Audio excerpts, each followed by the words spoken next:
নমস্কাৰ। আজি আমাৰ কাহিনী আমাৰ এই ফটোত যোনখন নাও দেখিছে সেই নাওখন লৈ পেলাই। আৰু সেই নাওখনৰ আগফালে ভালকৈ চালে আপোনালোকে দেখিব যে আমি তিনিজন তাতে বহি আছোঁ। মাজৰজন মই আৰু মোৰ সোঁ আৰু বাওঁহাতে দুজনকৈ সহযোগী। আৰু আমাৰ পিছফালে নাৱৰ ওপৰফালে দুজন বহি আছে, সেই দুজন নাৱৰ কৰ্মচাৰী। এই নাওখন আমি লৈছিলোঁ IWT ইনলেণ্ড ৱাটাৰ ট্ৰেন্সপৰ্টৰ ডিপাৰ্টমেণ্টৰ পৰা, গুৱাহাটীৰ পৰা। আচলতে সেইবাৰ আমি 2005 চনত গোটেই ব্ৰহ্মপুত্ৰত প্ৰথমবাৰৰ বাবে ডলফিনৰ জৰীপ কৰিছিলোঁ। গতিকে তেতিয়া মোৰ বাহৰ আছিল ডিব্ৰুগড়। গতিকে ডিব্ৰুগড়ৰ পৰা গুৱাহাটী আহিলোঁ। আহি পেলাই গুৱাহাটীৰ পৰা আমি আচলতে প্ৰথমতে ভাবিছিলোঁ যে গুৱাহাটী আহি পালে আমি নাও পাম, কাৰণ গোটেই গুৱাহাটীতে নাও দেখা যায়। উজান বজাৰ ঘাটৰ পৰা আৰম্ভ কৰি পাণ্ডু ঘাটলৈকে বা উত্তৰ গুৱাহাটীৰ ফালেও নাও থাকে। গতিকে আমি বিচাৰ খোচাৰ কৰিলোঁ, কিন্তু কোনো নাৱে আচলতে গুৱাহাটীৰ পৰা বাংলাদেশ বৰ্ডাৰ বা ধুবুৰীলৈকে যাবলৈ সাজু নহয়। এইটো কাৰণে যে সেই সময়ত আচলতে বহুত কাহিনী চলি আছিল, যে চৰত ডকাইত থাকে বা বেলেগ বেলেগ ধৰণৰ নিৰাপত্তাৰ কথা থাকে। আৰু এই ক্ষেত্ৰত আৰু এটা কথা ক'ব লাগিব যে নদীৰ সুঁতি, যদি গুৱাহাটীত যিকেইখন নাও চলি আছে তেওঁলোকে গুৱাহাটীৰ ওচৰে পাঁজৰে বা গুৱাহাটীৰ ভিতৰত যিটো ব্ৰহ্মপুত্ৰ ষ্টেচ আছে তাত নদীৰ গতি প্ৰকৃতি জানে যে কোনফালে দ আছে কোনফালে বাম আছে। কিন্তু যদি গুৱাহাটীৰ পৰা ওলাই যায় তাৰ লগে লগে তেওঁলোকে সেইডোখৰ নজনা হৈ যায়। কাৰণ কেলৈ কোনটো ছাইডে আচলতে নিৰাপদ ঠাই, কোনফালে মূল সুঁতি, এইবোৰ জনাটো বহুত অসুবিধা হয়। সেইটো কাৰণে কোনোৱে আমাৰ লগত যাবলৈ ৰেডি নহয়। গতিকে শেষত গৈ পেলাই আমি এই বোটখন পালোঁ। আৰু এই বোটখন আচলতে ইনলেণ্ড ৱাটাৰ ট্ৰেন্সপৰ্ট ডিপাৰ্টমেণ্টৰ। গতিকে তেওঁলোকৰ সৈতে যোগাযোগ কৰি আমি এই বোটখন ফাইনেল কৰিলোঁ। আৰু এই বোটখনৰ বা নাওখনৰ লগত এখন ষ্টীলৰ বোট। গতিকে তাৰ লগত IWTয়ে তেওঁলোকৰ নিয়ম অনুযায়ী 6জন লোক দিলে। এতিয়া আমি য'ত বহি আছোঁ আমাৰ পিছফালে দুজন দেখিছে, সেই দুজন তাতে আছে। আৰু নাওখনৰ একেবাৰে পাছফালে এজন থাকে, তেওঁ হৈ গ'ল নাৱৰ গুৰিয়াল, যিয়ে গুৰি বঠা ধৰি আছে। তেওঁৰ আগত এটা সৰু ইঞ্জিন ৰুম আছে। গতিকে তাত ইঞ্জিন মেনজন থাকে, যিয়ে নাও ইঞ্জিন চলায়। তাৰ আগত তাৰ লগতে এজন লস্কৰ থাকে, এজন আৰু এছিষ্টেণ্ট থাকে, এজন ৰান্ধনী, আৰু আমাৰ যি ওপৰত মানে বহি আছে দুজনৰ তাৰে এজন হৈ গ'ল নাওখনৰ পাইলট। এতিয়া এই পাইলট হৈ গ'ল নাৱৰ আটাইতকৈ গুৰুত্বপূৰ্ণ এজন মানুহ, কাৰণ তেওঁৰ মেইন কামটো হৈ গ'ল যে নাৱৰ আগত থাকি পেলাই ব্ৰহ্মপুত্ৰৰ, কাৰণ সুঁতিৰ গতি প্ৰকৃতি বেলেগ ধৰণৰ হয়। ক'ৰবাত নদীৰ সুঁতি বাম থাকে, ক'ৰবাত দ থাকে, ক'ৰবাত একেলগে মাল্টিপল চেনেল থাকে। গতিকে খুব অভিজ্ঞ মানুহকে আচলতে সেই কামত লগোৱা হয়। আৰু তেওঁলোকৰ দৃষ্টিশক্তি ভাল হোৱাটো খুব জৰুৰী, কাৰণ বহুত আগতেই তেওঁলোকে আচলতে জানিব লাগে যে নদীৰ সুঁতি কোনফালে গৈছে, আৰু সেইফালে নাও যাবৰ কাৰণে আচলতে গুৰিয়ালক ইংগিত কৰিব লাগে। গতিকে তেওঁলোকৰ এই পাইলটৰ দায়িত্ব বহুত। সাধাৰণতে আমি এৰোপ্লেনত পাইলটৰ কথা শুনো, কিন্তু আমাৰ ইয়াত নাৱত পাইলটৰ ছিষ্টেম থাকে। সাধাৰণতে IWTৰ ফেৰী বা এইবোৰত থাকে পাইলট, আৰু তেওঁলোকৰ কাম হৈ গ'ল সুঁতি চিনাক্তকৰণ কৰি সেইমতে নাওখনক গতি নিৰ্দেশ কৰা, আৰু সেইমতে নাও চলিবলৈ আৰম্ভ কৰে গুৰিয়ালৰ দ্বাৰা। গতিকে আমাৰ লগত যিজন পাইলট আছিল তেওঁ যথেষ্ট অভিজ্ঞ হয়। গতিকে আমাৰ লগতে আমাৰ পিছফালে বহি আছে। আৰু আমি গুৱাহাটীৰ পৰা যাত্ৰা আৰম্ভ কৰিলোঁ। গুৱাহাটীৰ পৰা আমি যিটো ফেঞ্চি বজাৰ ঘাট আছে, গতিকে তাৰ পৰা আমি আৰম্ভ কৰিলোঁ। কৰি আমি শৰাইঘাট পাৰ হ'লোঁ, তাৰপিছত শুৱালকুছি পাৰ হ'লোঁ, ইফালে পলাকবাৰী পাৰ হ'লোঁ, তাৰপিছত বামুণ্ডি পাৰ হ'লোঁ। তো এনেকৈ কৰি আমি গৈ আছোঁ। আৰু আমাৰ সেইদিনাৰ উদ্দেশ্য হৈ গ'ল আচলতে বৰপেটা জিলাৰ বহৰীঘাটত উপস্থিত হোৱা।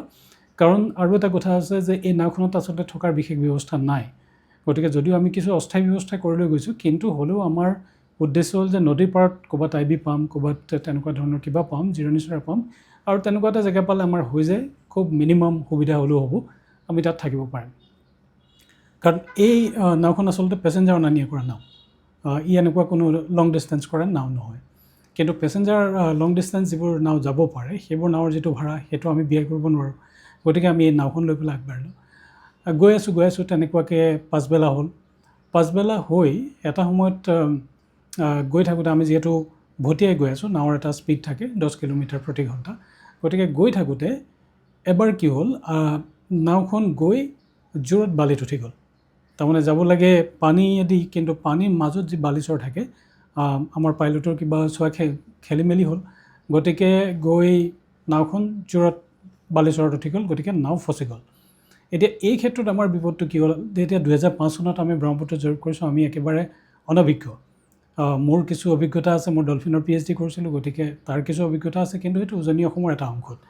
কিন্তু গোটেই ব্ৰহ্মপুত্ৰত জৰীপ কৰা সেইটো আমাৰ প্ৰথম। এখন টেবুল আছে, টেবুলখন আমি আচলতে নাৱৰ একেবাৰে আগত থকা ৰেলিং এডাল আছে তাত আমি বান্ধি থৈছিলোঁ। গতিকে টেবুলখনত ধৰি কথমপি আমি পানীত নপৰাকৈ গৈ ৰ'লোঁ, ৰৈ থৰমৰ খাই পেলাই কথমপি ৰ'লোঁ। ৰৈ গৈ কিন্তু বিপদটো হ'ল আমি ৰৈছোঁহে, কিন্তু পিছফালৰ পৰা হোটেটো নাও ঠেলি আছে, গতিকে আৰু ওপৰলৈ উঠাই আছে।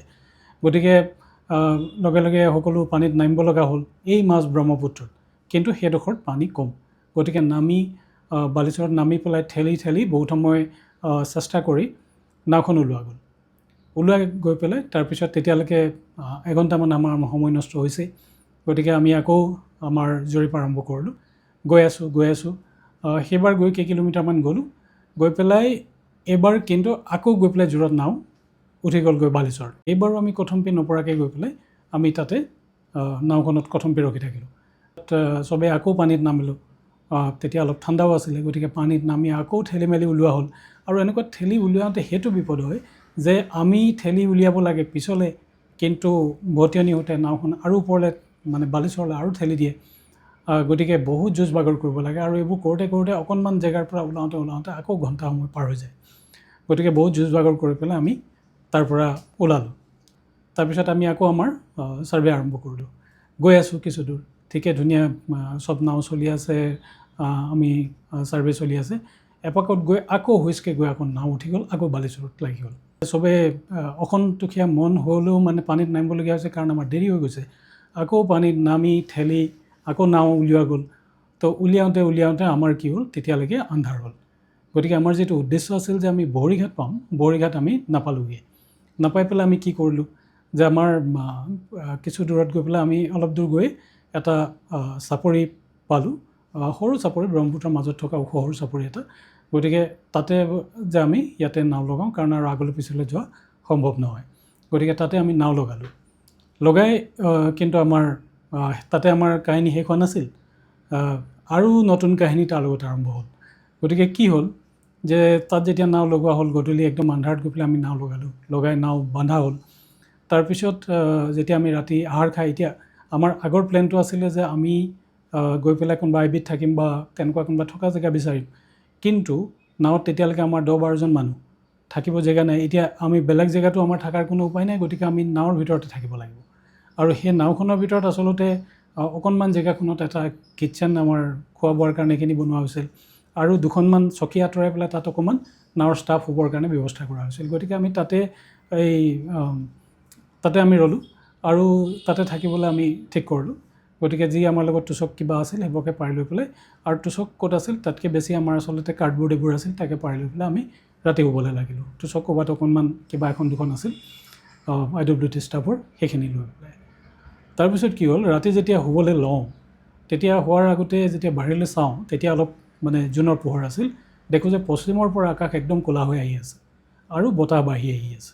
গতিকে সেইটো লৈ পেলাই আমাৰ কথা বতৰা হ'ল যে ধুমুহা আহিব পাৰে। গতিকে তেতিয়াহ'লে উপায়, তেতিয়া IWT কেইজনে ক'লে যে নাওখন আৰু ভালকৈ বান্ধিব লাগিব। বোলে তেতিয়াহ'লে ভালকৈ বান্ধক। এডাল ৰছীয়েদি বান্ধা আছিল আগফালে, আমি পিছফালে দি আৰু এডাল ৰছী দি পেলাই নাওখন আৰু এটা লংগৰ মাৰি পেলাই পিছফালে লগোৱা হ'ল। আৰু নাওখনৰ ওপৰত এখন পলিথিন আমি টানি দিলোঁ, ডাঙৰ পলিথিন এখন লৈ গৈছিলোঁ, কাৰণ নাওখনত কোনো খিৰিকী নাই। গতিকে কিছু তাতে লোহাৰ জালি আছে, কিন্তু খিৰিকী নাই। গতিকে আকৌ বৰষুণ আহিব লাগিলে আমি গোটেই তিতিম। চ' সেইকাৰণে আমি তাত তেনেকৈ এখন পলিথিন এখন টানি দিলোঁ। তাৰপিছত মাজৰাতি যেতিয়া ফটকৈ সাৰ পাই শুনোঁ যে বাহিৰত প্ৰচণ্ড ধুমুহা, যে এজাক প্ৰচণ্ড ধুমুহা আহিছে, আৰু ধুমুহাই যি নাও কোবাইছে সেই কোবনিত মানে আচলতে সাৰ পাই গ'লোঁ। আৰু সাৰ পাই পেলাই যেতিয়া কাণ উনাওঁ, তেতিয়া শুনোঁ যে মানে বতাহৰ কেনেকুৱা এটা কুঁৱলী চাউণ্ড। সেই তেনেকুৱা চাউণ্ড আমি খুব কমেই আচলতে মাটিত শুনোঁ, কিন্তু ব্ৰহ্মপুত্ৰ সেয়া মুকলি ঠাই, গতিকে বতাহৰ একদম ৰুদ্ৰমূৰ্তি।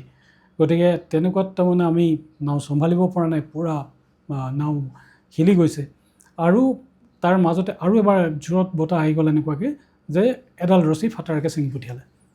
গতিকে ছিঙাৰ আগে আমাৰ যিখন ওপৰত আমি ত্ৰিপাল তৰি থৈছিলোঁ ক'লা, সেইখন উৰাই লৈ গুচি গ'ল। গতিকে এটা মাৰাত্মক কাণ্ড। কিন্তু প্ৰথম ৰছীডালৰ লগত আৰু এডাল সৰু ৰছী বন্ধা আছিল, আৰু পিছফালে বন্ধা আছে। গতিকে ইয়াৰ পাছত যদি আৰু আহে, তেতিয়াহ'লে তাৰমানে আমি উৰিব লাগিব, আৰু এনেকুৱা অৱস্থা। গতিকে তেনেকুৱাত বতাহৰ তাণ্ডৱ চলি থাকিল, আৰু তাৰ অলপ পিছতে বৰষুণ আহিব লাগিল। গতিকে এবাৰ বতাহে বৰষুণে সেইটো এটা ধুমুহা আৰু গোটেই নাৱৰ ভিতৰত পানী সোমাব লাগিল। গতিকে আমাৰ যি সৰু চোচক এইবোৰ আছিল, আমাৰ যিবোৰ কাপোৰ কানি আছিল চব তেতি শেষ। কাৰণ নাওখনততো খিৰিকী নাই, গতিকে গোটেই লোহাৰ জালিৰ মাজেদি পানী সোমাবলৈ আৰম্ভ কৰিলে। গতিকে আমাৰ অৱস্থা নাই, মানে তিতিবুৰি অৱস্থা নাই, নাৱৰ ভিতৰতে আমি ছাতি লৈ থাকিবলগীয়া হৈছে। সেইটোতো বাৰু পাৰিছোঁ, কিন্তু ধুমুহাত যদি কিবাকৈ নাও যাবলৈ হয় তেতিয়াহ'লে আমাৰ জীয়াই থকাৰ কোনো তাতে অৱকাশেই নাই আৰু আমাক সহায় কৰিবলৈ কোনো নাই।